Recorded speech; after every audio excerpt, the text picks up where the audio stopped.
Donc bonjour à tous, bienvenue sur cette présentation des travaux de Cloudapim sur la partie intelligence artificielle. Donc voilà, ce que je vais vous montrer aujourd'hui, c'est une petite démo de tout ce qu'on peut faire avec Otoroshi et les LLM sur Cloudapim.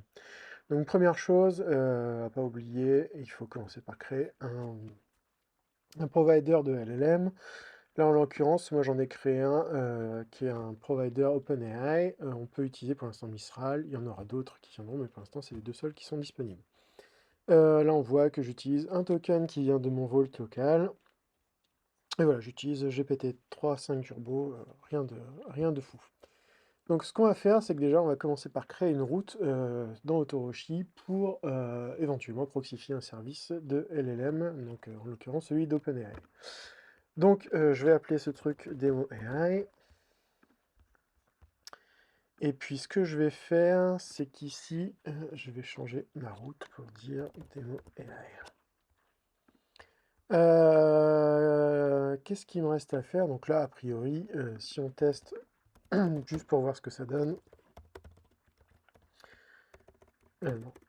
Hop, hop, avec un coup de GQ pour que ce soit plus joli. On a juste, en fait, on va vers un service qui mirror la requête dans la réponse. Bon, ça va pas trop nous servir pour le moment.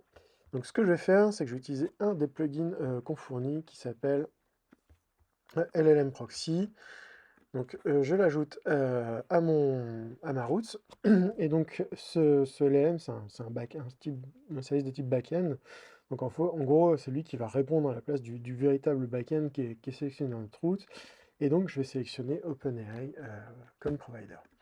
Donc si je relance ma commande avec qui es-tu, ça, on a un petit souci, hop, voilà, ça sera plus joli comme ça. Donc on fait un message, le role user, qui es-tu, et la réponse qu'on doit avoir, c'est un truc genre je suis un assistant digital, etc. etc. Donc très bien, donc on peut appeler nos LLM, et l'idée c'est que grâce à ce plugin, quel que soit le LLM qu'on appelle, la réponse sera toujours au même format, ce qui est plutôt une bonne chose. Donc, un premier truc qu'on pourrait faire, c'est lui demander des choses un peu plus en rapport avec notre métier. Donc en gros, le premier truc que je pourrais lui demander, c'est qu'est-ce que c'est que Cloudapim? Bon, euh, voilà.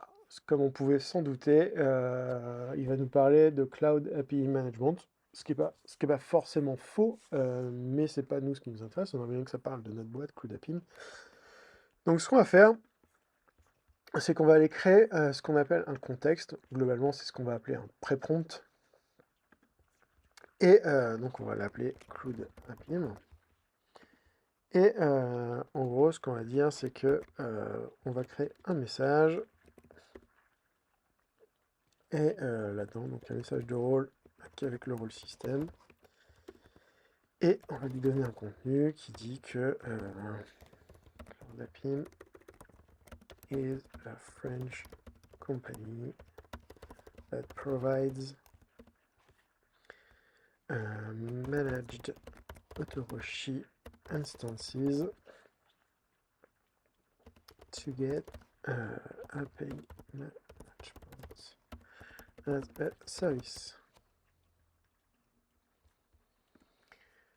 Donc voilà, en gros, on va donner de la connaissance à notre LLM en amont de notre appel grâce à ce message. Donc je vais revenir sur ma route et je vais ajouter le plugin prompt context et sélectionner le pré-prompt que je viens de taper. Et donc si je redemande qu'est-ce que c'est que Cloudapim, donc là il va me répondre normalement quelque chose qui a du sens par rapport à ce qu'on vient de lui mettre dans le pré-prompt. Donc voilà, ça c'est plutôt cool. Alors un autre truc qu'on pourrait vouloir faire, c'est aider les gens à écrire des prompts, parce que tout le monde n'est pas forcément idéalement doué pour faire ça. Donc en gros, ce qu'on pourrait faire, c'est aider les gens dans cette tâche. Donc pour ça, en fait, on a un nouveau type d'entité dans Autoroshi qui s'appelle les templates. Et donc le template, on va faire un idiot pour faire des additions. Et donc ce qu'on va faire ici, c'est donc on va faire un message, là encore, comme tout à l'heure, avec le rôle cette fois user, et un content avec what is. Mais ce que je voudrais, c'est faire un truc de genre A plus B. Donc, dans les faits, moi, il faudrait que je donne ce que je veux comme version pour A et pour B. Donc, pour ça, on va se dire qu'on va envoyer à notre service un body avec A et B. Donc, je vais faire body.A, body.b.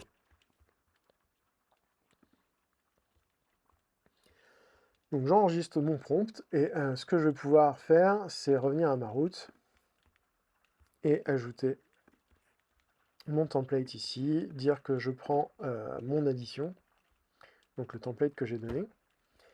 Et du coup, là, ce que je vais pouvoir faire, c'est appeler mon service en lui passant juste A et B. Donc, de la manière suivante. Et donc, voilà, on a notre assistant qui ne répond que 2 plus 3 est égal à 5. Donc voilà, ça nous aide à créer des prompts pour les gens et qu'ils n'aient pas forcément à rentrer tout le truc eux-mêmes. Donc là, on peut après, pour ce genre de truc, coupler ça avec du contexte et puis faire des choses vraiment cool. On peut faire un truc rigolo du genre, et si quelqu'un essaye de mettre un A qui est une chaîne de caractères ou qui est une valeur particulière, et l'empêcher, bah, du coup, pour ça, on a les validateurs. Donc les validateurs, on pourrait dire que je veux bloquer le mot cloud dans mes entrées. Pourquoi pas, c'est une solution. Donc là, si je fais ça, ça marche. Mais si B, je dis que c'est égal à cloud, on a une requête invalide. Donc ça, c'est plutôt pratique. Parmi les autres choses qu'on peut faire, on va avoir d'autres plugins assez intéressants. Donc je vais créer une nouvelle route. Je vais l'appeler users, par exemple. Donc ici, je vais mettre demo AI /users. Et donc, ce que je vais pouvoir faire, c'est ajouter un plugin de type générateur. Donc, en fait, on va générer de la data par rapport à un prompt. Et donc, ce que je vais faire, c'est qu'ici, je vais dire que faut me générer un tableau de 3 utilisateurs avec un champ name, etc., etc., au format JSON. Donc là, si je sauvegarde et que je fais un appel à mon service, à ma route, bah, du coup, je devrais avoir quelque chose qui ressemble à ça, et qui est plutôt cool. Donc ça peut être très bien pour vite prototyper des routes qui renvoient quelque chose, et puis les implémenter plus tard quand on est prêt. Un dernier truc qu'on pourrait faire, c'est on a 2 plugins qui permettent de faire la transformation de body. Je vais appeler ça Transformers, c'est pas très heureux, mais c'est pas grave. Hop, démo AI, Transformers, donc voilà. Et en fait, là j'ai mon Transformers, du coup ce que je peux faire, c'est appeler mon service en lui passant un body qui est un utilisateur avec un nom et une ville. Donc voilà, si j'envoie ma commande, ce qu'on va me donner, c'est en fait on va me retourner exactement ce que j'ai envoyé dans le body.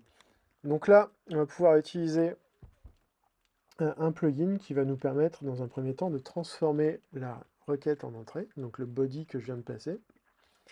Et donc, ce que je pourrais demander à mon LLM, c'est, moi, je voudrais que tu me... en gros, si dans ce qu'on te passe, s'il y a un objet JSON qui a un champ city, moi, je voudrais que tu m'ajoutes le champ country qui correspond dans le document. Donc, si je retente ma requête avec ça, eh bien, j'ai bien mon country qui est rajouté à la volée. Et ce que je peux faire également, c'est rajouter un plugin qui s'appelle Response Body Modifier, qui va agir de la même façon, mais sur la réponse cette fois-ci. Et du coup, ce que je peux lui demander, c'est en gros, si tu trouves un nom de ville dans le message de réponse, bah, tu me l'obfusques avec des étoiles. Donc là, si je save ma route et que je retente mon appel, on a bien là la ville qui a été obfusquée. Donc voilà, c'était les plugins LLM de Kudapim pour Otoroshi. Si vous êtes intéressé, n'hésitez pas à nous contacter www.kudapim.com et on sera heureux de partager tout ça avec vous.